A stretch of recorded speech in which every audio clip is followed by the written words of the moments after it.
नमस्कार आदाब दोस्तों, मैं हूं Ayaz. A to Z India news में आज खबर आपको हम दिखाने जा रहे हैं उत्तर प्रदेश के जनपद कासगंज के जिला एवं सत्र न्यायालय की, जहां आज उत्तर प्रदेश बार काउंसिल का जो चुनाव होना है वर्ष 2024 का, उसी की कैंपिंग के लिए आज हमारे बीच हैं कुलदीप जौहरी जी, एडवोकेट हैं। नमस्कार sir, A to Z India news में स्वागत है आपका। जिस तरह से अब चुनाव होना है, किस तरह की तैयारियां आपकी चल रही हैं? तैयारियां चुनाव की, जो भी लोग प्रत्याशी हैं, इच्छुक हैं इस चुनाव में खड़े होने के लिए, वो धीरे धीरे उन्होंने अपनी तैयारी शुरू कर दी है। कैंपेनिंग कचहरियों में जा कर के शुरू कर दी है, अधिवक्ताओं से मिलना शुरू कर दिया है और तैयारी अब स्टार्ट हो चुकी है। और ऐसा संभावना लग रही कि इस वर्ष में 2024 में ये चुनाव हो जाएगा, चुनाव संपन्न हो जाएगा। अभी कोई डेट तो डिक्लेयर नहीं है, लेकिन पार्लियामेंट के इलेक्शन के बाद ऐसा लग रहा है कि इसकी डेट कोई आ जाएगी और चुनाव होगा ये 2024 में। चुनाव के ताल्लुक से थोड़ा परिचय करा दीजिए A to Z India news के माध्यम से। आप कहाँ से हैं और कितनी प्रैक्टिस है आपकी, थोड़ा लोगों को जानकारी होना चाहिए। मैं मूलतः, ये डिस्ट्रिक्ट पीलीभीत है, आपके यहाँ कासगंज में हम लोग बैठे हुए हैं, तो इसके पास में ही बरेली से लगा हुआ जिला है पीलीभीत। वहाँ का मैं मूलतः निवासी हूँ, वहाँ पे बीसलपुर है टाउन, वहीं का मैं रहने वाला हूँ। और वकालत में 2004 से इलाहाबाद हाई कोर्ट में कर रहा हूँ, और उसके बाद से मैं लोगों से बराबर मिलता जुलता रहता हूँ। अधिवक्ताओं से सारा संपर्क जो होता रहता है, उसमें जो प्रॉब्लम्स अधिवक्ताओं की आती हैं, बार काउंसिल एक ऐसी बॉडी है, हम लोग एक रजिस्ट्रेशन बॉडी है बार काउंसिल, जिसका एक कार्यालय जो है, केवल एक ही कार्यालय पूरे यूपी में इलाहाबाद में है। और अभी रिसेंटली जल्दी ही उन्होंने कैंप ऑफिस लखनऊ में शुरू किया है, उसमें एक्टिविटी बहुत ज़्यादा नहीं है, तो जो लोग आते रहते हैं समस्याओं से वाकिफ़ होते रहते हैं। तो इसलिए हमने भी ये मन बनाया कि हम अधिवक्ताओं के सेवा के लिए, उनके सहयोग के लिए इस बार काउंसिल का इलेक्शन लड़ें। और बहुत सारे लोगों ने कहा कि आप इसमें आइए। तो इसका फ्रेम ये है कि इसमें 24 मेंबर्स जो हैं बार काउंसिल में चुने जाते हैं 5 साल के लिए, और हमारे पूरे यूपी जो है उसमें सारे अधिवक्ता इसमें वोट डालते हैं। पूरी यूपी इसकी कॉन्स्टिट्यूंसी है, जो पंजीकृत कॉन्स्टिट्यूंसी जो है वो बहुत डिफाइन नहीं है कि इतने डिस्ट्रिक्ट से ऐसे वोट पड़ेंगे। तो पूरी यूपी ही इसकी कॉन्स्टिट्यूंसी है, और पूरे यूपी से 24 मेंबर्स जो हैं चुन के वहाँ जाते हैं। तो जो भी प्रत्याशी खड़े होते हैं उसे प्रेफरेंशियल वोट के लिए हम लोग अपनी रिक्वेस्ट करते हैं कि भाई हमको प्रथम वरीयता का मत दीजिए। अगर प्रथम वरीयता पे आप हमारे बातों से, हमारे एजेंडे से सेटिस्फाई नहीं है, तो सेकंड नंबर की प्रेफरेंस आप दे दीजिए। तो इस तरीके की चीज़ें हैं। तो हम लोग कचहरियों में कचहरी संपर्क कर रहे हैं। आज कासगंज में आए हुए हैं आप लोगों से मिलने, तो जो भी समस्याएं हैं उनसे रूबरू होंगे हम, और उनका हमारे अपने लेवल से जो भी उसका निराकरण हो सकता है इलाहाबाद से, तो उसको कराने की कोशिश करेंगे।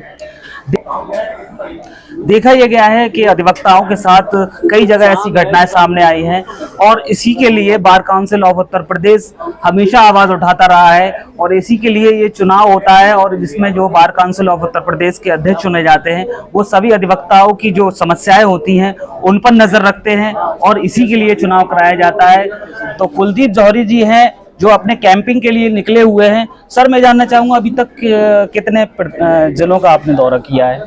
अब तक हमने कम से कम, आप ये समझिए, करीब 20 जिलों का हम दौरा कर चुके हैं अपनी इस कैंपेनिंग में। और सभी जगह जहाँ भी लोगों से मिलते हैं, तो वो समस्याएं, जो एक आम समस्याएं अधिवक्ताओं की, वही सब सामने आ रही हैं। तो उनको एक तरीके की अगर स्ट्रेटजी तैयार करके हम लोग प्लानिंग से अगर उन चीज़ों को शार्ट आउट करें, तो कोई बहुत ऐसी समस्या नहीं होगी। तो वो स्ट्रेटजियाँ तैयार नहीं हुई हैं, इसलिए इंडिविजुअल कैपेसिटी में लोग अपनी समस्याएं लेकर के वहाँ जाते हैं और उसमें दिक्कत पैदा होती है।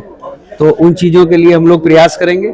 अगर हमें आप लोगों का सहयोग मिलेगा और हम वहाँ पे पहुँचेंगे, तो इन सब चीज़ों पर ध्यान देते हुए एक प्लानिंग तैयार करके, और इसके लिए सबसे ज़रूरी है कि मतलब मंडल वाइज या जिले लेवल पे डिसेंट्रलाइज करके उस कार्यालय का, बार काउंसिल का एक मंडल, जिले स्तर पे ना हो, फिर भी मंडल लेवल पे एक ऐसा एक वहाँ पे सर्किट बना दिया जाए कि जिससे प्रॉब्लम्स वहीं से सॉर्ट आउट हो जाएं, तो उससे ज़्यादा आराम हो जाएगी। बाकी जो हमारी प्रदेश लेवल की समस्याएं हैं, उस पर तो हम लोग जो कर रहे हैं, उस पर भी हम लोग अपनी बात सरकार से जो चल रही है, मेन जो एक एडवोकेट प्रोटेक्शन एक्ट का मैटर चल रहा है, तो उन सब चीज़ों पे भी विचार चल रहा है, उसको हम लोग शॉर्ट आउट कराने की कोशिश करेंगे।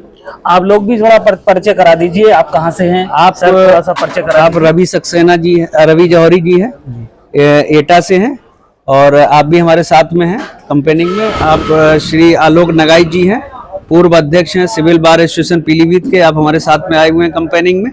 और आप वरिष्ठ अधिवक्ता श्री विनीत जौहरी जी हैं, आप एटा से हमारे साथ आए हुए हैं।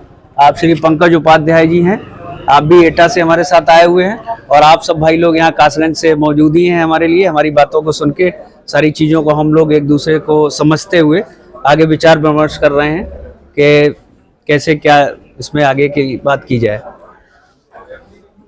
आप लोग A to Z India news के माध्यम से सर से अवगत हुए हैं और सर की जो बातें हैं आप तक हमने इस चैनल के माध्यम से पहुंचाई हैं।